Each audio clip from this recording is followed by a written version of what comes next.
après avoir rapporté les paroles du Zohar qui disent en substance qu'un tzaddik, une fois parti de ce monde matériel, eh bien, il est encore plus présent, et ceci dans tous les mondes.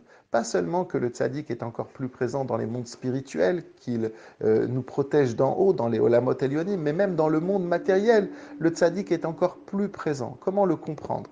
Et pour ça, le Admorazaken reprend les paroles des Chachamim qui disent Shavak Chaim Lechol Chai, qu'un tzaddik, quand il s'en va, il laisse de sa vie à toutes les personnes qui sont vivantes. Ça veut dire quoi? Ça veut dire qu'en vérité, la vie du tzaddik, ça n'est pas comme nous on l'entend. C'est pas comme la vie du commun des mortels, qu'il respire, qu'il voit, qu'il mange, qu'il se sert de ses cinq sens, etc.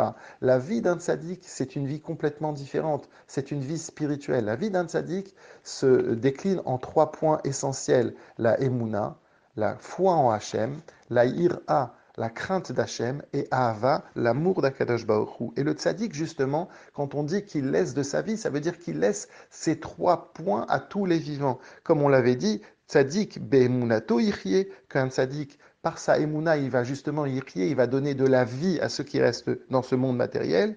Comme on dit, ve'irat Hashem lechaim, que la irat Hashem, elle donne de la vie. Encore une fois, c'est ça que le tzaddik, il nous donne quand il s'en va de ce monde matériel dans son enveloppe corporelle. Le tzaddik, il nous donne de la ira, et finalement, il nous donne aussi de la havat Hashem, avec le pasouk dans Mishlé, Shlomo Ameler qui dit Rodef tzedaka vachesed im tzachaim, que celui qui va poursuivre la tzedaka, la justice et le chesed, alors il va trouver de la vie. Et donc, finalement, c'est ça.